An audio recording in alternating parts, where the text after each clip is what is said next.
I used to think the worst pain a man could feel was losing someone he loved. Turns out, it's realizing they were never yours to begin with. It started small, so small I almost missed it. My wife Emma, who used to hate her phone, suddenly kept it glued to her hand. Screen down, sound off. Every notification made her flinch like she was being caught stealing.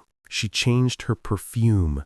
Not a new bottle, a new scent. Sultry, musky, not the light floral she wore for years. And she started laughing again. Not with me, but at something, someone on that phone. One night I walked into the living room and she shut her phone instantly. Too fast, too practiced. And when I asked, "What's so funny?" she smiled, the kind of smile that hides a secret behind it, and said, "Nothing you'd find interesting." My stomach sank, because the woman who once overshared every detail of her day now acted like I was a stranger intruding on her life. I told myself I was overthinking. I wanted to believe that. But then I saw the name on her lock screen. A man's name. A contact she definitely didn't have before. And when she noticed me looking, her expression changed. Not guilty, but annoyed. She whispered, almost to herself but loud enough for me to hear, "You need to stop being so paranoid." That was the first time I felt it, that cold, quiet certainty that something was very, very wrong. But I had no idea how deep the betrayal would go, or how far she'd go to make me doubt my own sanity. After that night, everything became calculated. Emma didn't even try to hide her shift anymore. She wanted me to feel the distance. She started working late, except she never brought her laptop home, never answered when I called, and always returned with flawless makeup. Not the tired, smudged look of someone leaving the office at 11 p.m. She began guarding her privacy like it was life or death. Password changed, phone locked, even in the shower. She took it with her to brush her teeth, to grab the mail, even to take out the trash. What really got me was the change in her attitude. I'd try to hug her, she'd stiffen. I'd tell her I loved her, she'd say, "Okay." Our bedroom felt like a courtroom, and I was somehow on trial. Then came the lies that sounded rehearsed. One Saturday, she said she was meeting her friend Kayla for brunch, but an hour later, I got a text from Kayla, a video of her baby, sent to both of us. Emma's phone pinged next to mine. She wasn't with Kayla, so when she got home, I asked, calmly, "How's Kayla doing?" She froze for half a second, just half, before answering. "Great." I told her Kayla sent a new video. She didn't blink, didn't slip, just smiled and said, "Oh, I must have gone to the bathroom when she filmed it." And I realized something horrifying. Emma didn't fear being caught because she didn't believe I ever would catch her. She believed she could lie forever because she assumed I'd always choose trust over truth. But that night, fate handed me something I wasn't supposed to see, something that changed everything. Because when she showered, she forgot to close her laptop, and a message preview popped up. Just one line, but it was enough to destroy my world. "I miss your hands on me." My pulse hammered as I stared at the message on her laptop screen. "I miss your hands on me." My name wasn't on it. Her name wasn't on it. Just the message preview. One line before the notification faded away like it had never existed. I could have clicked. I could have opened everything, but something stopped me. Some instinct told me she'd prepared for that. A trap. A way to twist it into my violation, not hers. So I backed away. I needed proof she couldn't spin, proof she couldn't talk her way out of. Over the next few days, I watched more carefully. I didn't accuse. I didn't question. I learned her patterns. Then came the night she said she was going to her sister's birthday dinner. Her sister posted pictures 2 hours later, at home, in pajamas. No party. My chest went numb. I called Emma, no answer. texted, left undelivered, but her location, I could see it on our shared car's tracker, a random address in the next town over, not a restaurant, not a sister's house, a single-family home. My hand shook the whole drive there, not with anger yet, with the kind of fear that makes you feel like you're watching your life happen from outside your own body. I parked one street away, and then I saw it. Our car, in the driveway, the house lights low, shadows moving through the curtains. I wanted to burst in, to scream, to tear the world apart, but something rooted me to the asphalt. Then the front door opened. A man walked her out, tall, dark-haired, his hand on the small of her back with casual ownership. And she looked happy, not guilty, not conflicted. Happy. When he leaned in to kiss her, I snapped a photo. My fingers were numb, but I got it. Proof. Raw, undeniable proof. She walked to our car. I ducked. She didn't see me.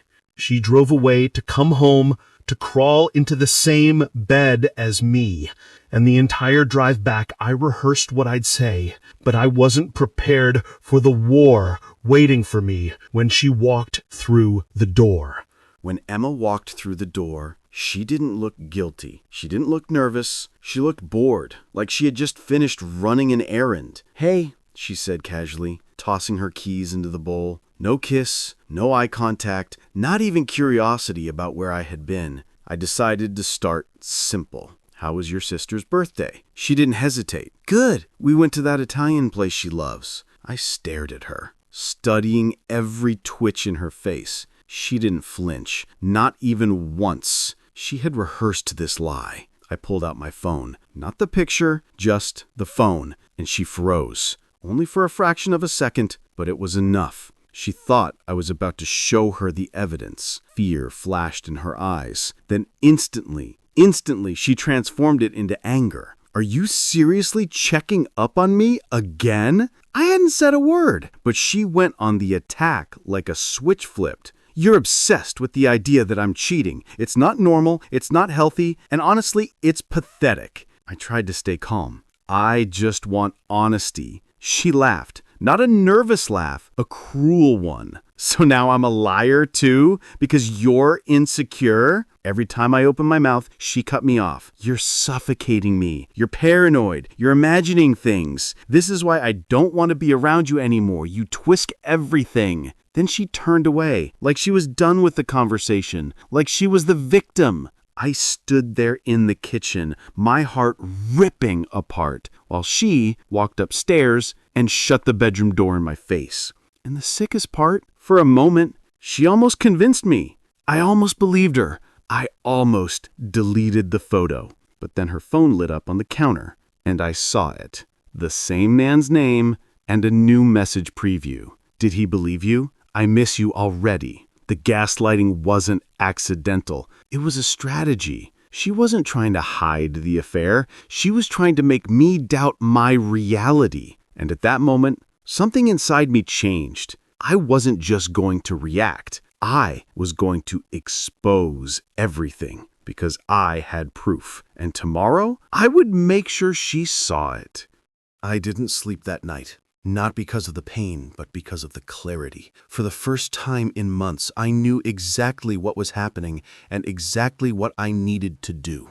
In the early morning, while Emma was still asleep, I walked downstairs and opened her laptop again. Same messaging app, same contact name. But this time I didn't stop at the preview. I clicked. What I saw wasn't just flirting. It wasn't just cheating. It was a relationship. Dozens of messages, every day, sometimes every hour. Her calling him things she never called me, telling him secrets she never told me, laughing in text the way she used to laugh in person before she stopped laughing with me at all. But then I found the worst part, a folder. Hidden, named with her birthday as if it were something sentimental. And inside, pictures, videos, recordings of their nights together inside our car, our house, our bed, my bed. I scrolled through in disbelief until something else caught my eye. A bank transfer receipt to him Not small amounts.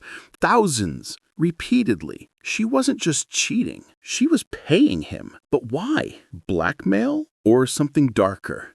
My stomach knotted when I clicked on another message thread between Emma and her sister, the sister she claimed she was celebrating with the night before. And there it was. Emma describing how she was wearing me down, how soon I'd be too broken to fight, how divorce would leave me with nothing because she had everything lined up legally. It wasn't just betrayal. It was a plan, a calculated dismantling of my life, financially, emotionally, legally. Just when I thought I'd seen it all, a message came through while I was still staring at the screen. Once he's out of the picture, we can be together without hiding. I felt every nerve in my body go cold because the reply from him appeared seconds later. Soon, I'll take care of it. This wasn't an affair anymore. It was something far, far more dangerous. And that was the moment I realized I wasn't just fighting for my marriage. I might be fighting for my life. I closed the laptop so fast the screen almost cracked. My hands were trembling, but not from heartbreak anymore, from survival instinct. If what I saw was real, if they were planning to take care of me, then being in the same house with her wasn't just painful, it was dangerous. But running would make me look guilty in court. Exploding too soon would give her time to spin the narrative. I needed to be smarter than both of them.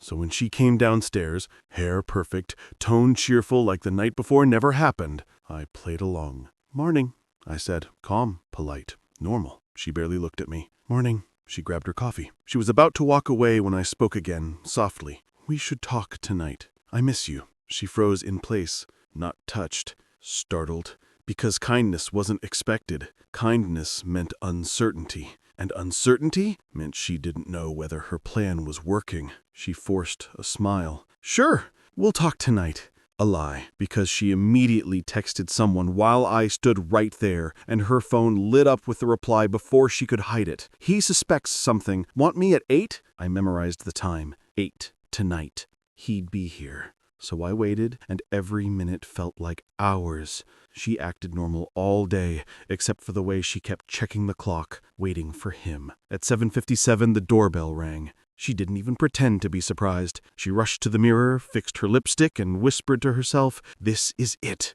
I stepped into the hallway, and she jumped when she saw me, because she hadn't expected me to be waiting right by the door. I opened it before she could stop me, and there he was, the man, smiling, confident, like he was walking into his home. Emma grabbed my arm immediately, nails digging in. "What are you doing? He's here to—" I cut her off. "He's here to talk, right?" The man's smile flickered. Emma's hand slipped off my arm. The tension in the hallway could have snapped steel. I stepped aside and said with perfect calm, "Come in," because I wanted them both in front of me, together, cornered. The man walked inside. Emma followed, not breathing. Then I placed my phone on the table, unlocked, and tapped the folder with their messages.